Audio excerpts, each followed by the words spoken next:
날씨가 좀 많이 좀 선선해져서 아마 여러분들 좀 기도하실 때 덜 불편하실 거예요. 예? 저번 주보다 선선해졌죠. 예. 자, 어저께 템플스테이 왔던 젊은 분이 애들이 어린데, 자기 말을 잘 안 듣는데요. 그래서 저한테 어떻게 하면 애들이 말을 잘 들을 수 있는지 묻더라고요. 그래서 제가 애들을 안 키워봐서 모른다 했어요. 제가 알 수 있는 문제가 아니고. 또 얼마 전에 왔던 친구는 여자 젊은 아가씨인데 결혼을 하고 싶은데 한 번도 살아보면서 연애를 못 해봤고 나이가 이제 30이 이제 다 돼가는데 급한 거예요. 정말 결혼은 하고 싶은데 남자가 없어. 그래서 어떻게 하면 좋겠냐. 이제 뭐 그런 문제들. 또 어떤 분은 어머님이 이제 그 연세가 들어서 자기가 어머님을 모실 수가 없어서 요양병원에 그냥 요양원에 모셨어. 왜냐면 사람이 없어. 모실 수 있는 사람은 자기도 직장 생활을 하고 자기도 그 암이 걸려서 자기도 자기 몸 신경을 써야 되니까 어머님을 요양병원에 모셔다 줬는데 이제 몇 년 있다가 돌아가셨어요. 근데 이제 이분이 어머님이 병원에 있었을 때는 그렇게 크게 뭐 어머님 생각을 한 것도 아니고 슬픈 것도 아니었는데 어머님이 돌아가시고 나서 자기가 너무 어머님한테 못해드린 거 아닌가. 응?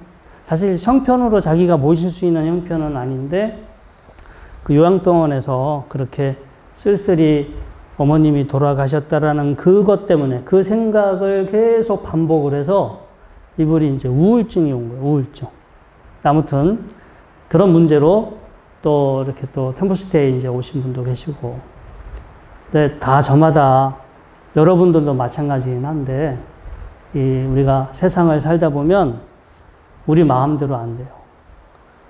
여러분들 몸의 건강도 마음대로 안 되고 여러분들 가족도 마음대로 안 되고 여러분들이 뭐 원래 이렇게 되었으면 좋겠다 하는 일도 마음대로 안 되고 사실 세상이 마음대로 안 되는 경우가 너무 많아. 그리고 나의 미래가 어떻게 될 것인지도 사실은 잘 몰라. 그래요, 안 그래요?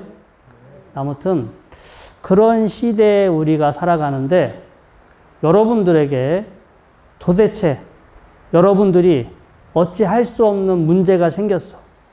근데 그 문제는 누가 해결해 줘야 돼요? 정답이요. 부처님이 해결해 줘요? 안 해줘요? 여러분들 오늘 또 부처님한테 해결해 달라고 빌지 않았어요? 하긴. 그런데 우리가 부처님한테 이제 빌긴 하지만 결국 마지막으로 여러분들이 처한 문제는 여러분들만이 해결하는 거지 다른 사람이 해결해 주는 건 아니에요. 그 어떤 문제도 자기 스스로가 해결을 해야 돼. 근데 스스로 내가 지금 닥친, 내가 처한 어떤 문제를 스스로 해결할 수 있는데 뭔가 좀 희망이 보이고 뭔가 나침반 같은 역할이 할 수 있는 그런 어떤 좋은 가르침이나 길이 있으면 힘이 되지. 그러니까 내가 혼자 이렇게 해결해 나가는데 해결해 나갈 수 있게끔 뒤에서 이제 밀어주고 위로해주고 응원해주고 뭔가 내가 어떤 길을 가면 지금 나의 문제를 빨리 해결할 수 있는지 그런 길을 제시해주는 나침반 같은 그런 역할이 있으면 좋겠죠. 그래서 여러분들이 불교와 다른 종교의 차이점이 뭐냐면 불교는요 결국 스스로 답을 찾아라. 스스로 문제를 해결하라. 부처님이 유언에 돌아가실 때 자기 자신을 의지처로 삼고 이 세상의 진리를 의지처로 삼으라고 유언을 그렇게 당부하셨지. 야, 나한테 빌어라. 내가 다 해결해 주겠다. 이렇게 하지 않았어. 그게 불교만의 장점이야. 근데 다른 종교는 스스로가 해결되는 것이 아니라 절대자한테 누군가에게 빌어야 돼. 근데 그런 게 좀 차이가 있어요. 그래서 불교 같은 경우는 우리 스스로가 가지고 있는 어떤 힘, 스스로가 실천할 수 있는 어떤 노력을 통해서 우리가 지금 당면하고 있는 문제를 해결해 갈 수 있도록 그렇게 안내를 해주는데 여러 가지 길이 있어요. 그래서 오늘 제가 여러분들한테 말씀을 드리고 싶은 거는 이 달마대사가 말씀하셨다라고 하는데 역사적으로 증명되진 않았어. 증명되진 않았는데 달마대사의 그 이입사행론이라는 어떤 그 가르침이 있습니다. 책에 나와 있는데 이입 두 가지 문이 있어. 들어갈 입인데 하나는 이치, 경전 공부를 해서 어떤 경전 공부를 통해서 이치를 깨달아서 들어가는 길이 있고 또 하나는 행입, 실천을 통해서 뭔가 깨달음을 얻거나 내가 처한 문제를 해결한다 해서 보통 이 달마대사의 이입사행론이라고 우리 이제 그런 여러분들 뭐 검색을 해보시면 내용이 나오는데요. 그래서 두 가지 문이 있는 것이 아니라 제가 보기에는 두 가지를 같이 해야 돼. 이입, 먼저 경전 공부를 하고 지식을 여러분들이 쌓는 게 필수적으로 좋고요. 그런데 지식만, 머리에 아르마리만 생겼다 해서 문제가 해결되지 않아. 내가 알았던 내용으로 실천을 해야만 나의 문제를 극복해 갈 수 있는데 실천을 하는 게 네 가지가 있어. 그 유명한 내용이죠. 첫 번째, 보원행. 두 번째가 수연행. 세 번째, 무소구행. 네 번째가 칭법행. 첫 번째가 보원행은 뭐냐면 살면서 여러분들이 어려움을 겪고 살면서 여러분들이 괴로움을 당해. 근데 그런 어려움과 괴로움은 이유 없이 갑자기 생겼을까요? 아니면 어떤 원인이 있었기 때문에 생겼을까요? 그 원인은 누가 만들었어요? 그러니까 여러분들이 알게 모르게 여러분들이 원했고 여러분들이 욕심을 했고 뭔가 여러분들이 그 일이 여러분들에게 발생하게끔 하는 어떤 원인을 지었어. 그러니까 지은 대로 내가 받을 뿐이야.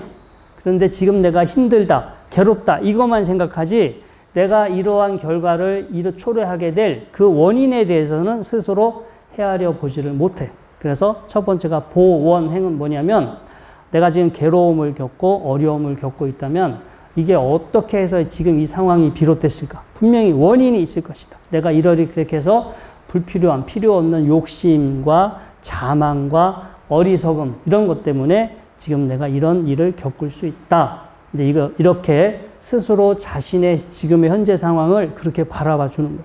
그렇게 바라보면 여러분들이 보원행을 실천하면 지금 내가 겪고 있는 어려움이나 괴로움이 좀 더 수긍이 될까요? 안 될까요? 수긍이 되지.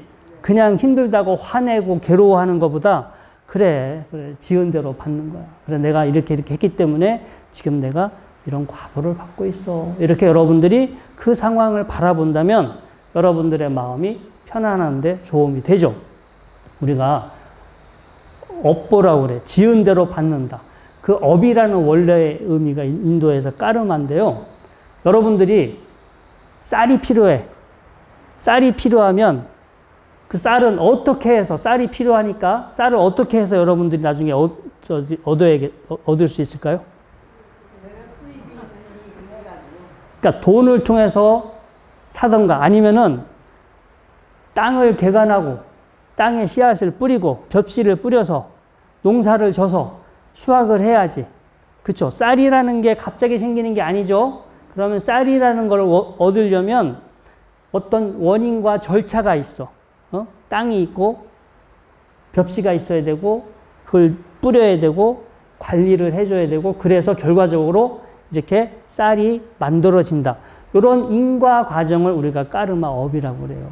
그래서 이 그 보원행이라거나 하는 어떤 그 공부를 하는 사람은 모든 걸 가야 이렇게 이런 내가 어떤 원하는 결과를 얻기 위해서는 이러이러한 노력과 원인이 필요하다라는 걸 알고 자기가 원하는 것을 얻기 위해서 그 필요한 노력을 원인을 지어야 되는 거고 지금 내가 만약에 힘들고 괴롭다 그러면 나를 힘들고 괴롭게 하는 어떤 원인을 내가 과거에 지었고 나는 그거를 지금 받고 있을 뿐이다 라고 생각하면서 자기가 힘들고 괴로운 것을 잘 극복해 가야 되고요. 두 번째가 수연행이야. 그냥 우리가 인연을 따른다. 인연을 따른다. 내가 지금 처한 상황은 다 어떤 관계, 제가 이제 여기 용화사의 스님으로 살잖아요. 용화사의 스님으로 사는데 제가 만약에 저녁에 뭐 제 초등학교 동창을 만나러 갔어. 그러면 그 친구들은 저를 용화사의 스님으로 볼까요? 아니면 옛날에 친구로 볼까요? 옛날에 친구로 보지. 어쩌냐에도 이 젊은 친구들 그 6명이 오기로 했는데 이 3명은 청주고 출신이고 3명은 세강고 출신이래. 그래서 이 세강고 출신만 죄다 또 어쨌든 안 왔어. 그래서 내가 오면은 어떻게 좀 해보려더만 아무튼 근데 이 저라는 어떤 신분이 법당에 이렇게 제가 설법하고 있으면 여법해 보이지. 그래 안 그래요? 뭔가 여러분들이 뭐 저를 스님으로 바라봐주고 뭔가 이제 좋은 모습으로 저를 바라봐 주잖아요. 근데 이거는 이 상황에 의해서 그렇게 만들어진 거지 제가 본래 그런 존재가 아니라는 거예요. 제가 어머님을 만나서 집에 갔을 때, 제가 친구를 만나서 바깥에 갔을 때 그때 저의 신분은 달라져. 저의 마음가짐은 달라져. 그러니까 내가 누구다라고 하는 거는 어떤 상황이나 관계에 의해서 결정이 되는 것이 절대적으로 정해져 있는 건 없다. 모든 것은 인연에 의해서 그렇게 만들어지는 거지 본래부터 뭐가 있거나 절대적인 것은 없다. 이것이 바로 이제 수연행이에요. 또 내가 사실 여러 가지 뭐 힘든 일을 겪고 있다. 만약에 저는 용화사에서 크게 힘든 일은 없어. 만약에 기도 스님들이 갑자기 다 휴가를 나가서 저보고 새벽 기도를 하라. 그러면 저한테는 엄청난 고통이지. 왜냐하면 새벽에 못 일어나니까. 그런데 그것도 만약에 그런 일이 벌어질 수도 있어요. 그렇죠. 스님들이 갑자기 어디 여행을 다 떠났어. 그러면 제가 이제 새벽 예불을 해야 돼. 근데 해야만 되는데 그때 제가 괴로워. 새벽에 일찍 못 일어나니까. 근데 그 괴로움은 본래 있는 거예요? 아니면 어떤 상황에 의해서 생긴 거예요? 상황에 의해서 생긴 거지 본래 있는 건 아니다. 그래서 우리가 인연이라고 그래요. 인은 내가 선택한 거고 연은 나의 선택에 의해서 따라온 거야. 여러분들이 배우자를 선택한 건 여러분들의 선택이고 신랑을 선택했는데 시댁 식구들이 따라왔어. 시댁 식구들은 여러분들이 선택한 거예요? 아니지. 그건 연이야. 내가 어떤 학교를 어느 대학을 가겠다? 그건 나의 선택인데 학교에 가서 친구들을 만난 친구는 내가 선택하지 않았어. 그건 연. 여러분들이 용화사에 오겠다. 여러분들 선택이야. 왔는데 여러 도반을 만났어. 그건 여러분들이 선택한 게 아니에요. 연이에요. 인은 여러분들의 선택이 들어간 거고 연은 부수적으로 이렇게 따라오는 거 연이라고 그래. 그런데 모든 내가 지금 처한 상황은 인과 연에 의해서 이렇게 만들어지는 거지 본래부터 절대적으로 뭐가 있는 것은 아니다. 손뼉소리 생각하시면 돼요.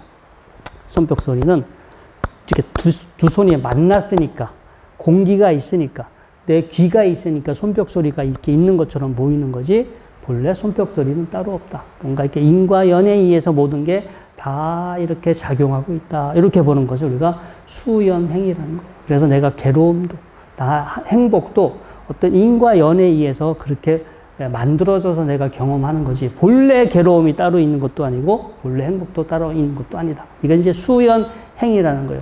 세 번째가 무소구행. 이제 결국은 나다. 이것은 나다. 이것은 내 것이다. 라고 할 만한 게 없다. 그러니까 내가 경험을 해. 지금 내가 이 몸을 가지고 뭔가를 경험을 하지만 결국 시간이 지나면 그것이 계속해서 나일 수가 없고 계속해서 내 것일 수 없다. 그래서 무언가 움켜쥐지 말고 좀 내려놓으라는 거예요. 흘려버리고 내려놓는 거. 이거를 무소구행이라고 그래요. 이제 저도 한 40대까지는 한번 움켜줘 보라고 그래. 원하는 거 얻기 위해서 노력도 해보고 뭔가 이렇게 좀 가져보고 성취해 보라고 하는데 40대 중반이 이제 되면 이제 좀 움켜쥐는 것이 아니라 이제 내려놓는, 이제 가져봤으니까. 가져봐야 결국, 이것이 영원히 내가 아니고 내 것이 아닐 수도 있다라는 걸 알 수가 있으니까 여러분들의 몸도, 여러분들의 건강도, 여러분들이 했던 사랑도 경험은 하고 있으나 시간이 지나면 영원히 여러분들 것이 될 수가 없어. 그래서 그런 것들을 내려버리는 거, 흘려버리는 거. 우리가 이것을 무소구행이라고 그래요. 여러분들이 마음으로 겪는 그런 많은 괴로움들 중에 여러분들이 움켜쥐고 있어서 그렇지 그걸 내려놓는다면 사실 아무것도 아닐 수도 있어요. 남들이 보기에는 아무것도 아닌데 여러분들 스스로가 그걸 움켜쥐고 있기 때문에 여러분들한테 그게 괴로움이 되는 거예요. 그래서 이 무소구행이라는 어떤 것을 잘 명심하시고 내가 이렇게 붙잡을 필요가 없구나 하고 내려놓으시면 이제 그게 여러분들에게 큰 괴로움이 되지 않을 수도 있어요. 마지막에 칭법행이 있죠. 칭법. 이제 두 가지가 있어요. 첫 번째는 내가 안 대로 실천하라는 거야. 지행합일. 말하는 대로, 내가 알고 있는 대로, 공부한 대로 실천을 해서 내가 아는 거와 나의 실천이 이 거리감이 있으면 안 돼. 알고 있는 거와 실천하는 거가 일치할 수 있도록 계속해서 실천한다는 뜻이 첫 번째 의미가 있고, 두 번째는 뭐냐면, 자, 여러분들이 오늘 이렇게 법당에 오셔서 오늘 사시기도를 했잖아요. 법당이 있고, 부처님이 있고, 기도를 해주는 스님이 있어. 근데 그건 여러분들 안에 있어요? 바깥에 있어요?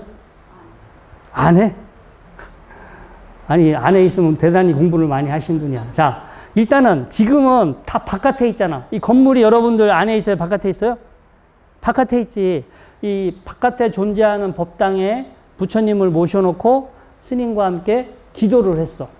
근데 이제 공부를 많이 하신 분들은 이게 안에 있어. 내 몸이 법당이야. 내 몸이 법당이 되고 내 안에 부처님이 있고 그 다음에 내가 이 몸이라는 법당 안에서 부처님을 생각하면서 내가 기도해. 그게 뭔가가 내 안에 다 들어와. 내가 하는 공부, 내가 하는 기도가 이 바깥에 있는 것이 아니라 내 안에 다 그게 이렇게 실현이 돼. 그러면 법당에 와서만 공부하는 것이 아니라 집에 있을 때나 운전할 때나 바깥에 있을 때 시도 때도 없이 기도를 할 수 있어요? 없어요? 기도를 할 수 있지. 지금은 법당에 와야만 기도가 잘 되지만 여러분들이 이런 이 시스템이 여러분들 내면에 다 이렇게 실현이 되어 있다면 어느 곳에 행주자와 어느 곳에 있든 간에 늘 그렇게 부처님을 모시고 부처님을 생각하면서 기도할 수 있지. 이게 이제 바로 칭법행에 해당이 돼요. 그래서 오늘 우리가 삶이라는 건 우리 마음대로 안 돼. 어떻게 될지도 몰라. 이렇게 이런 상황에서 살다 보니까 우리가 마음대로 안 돼서 괴로울 수밖에 없어.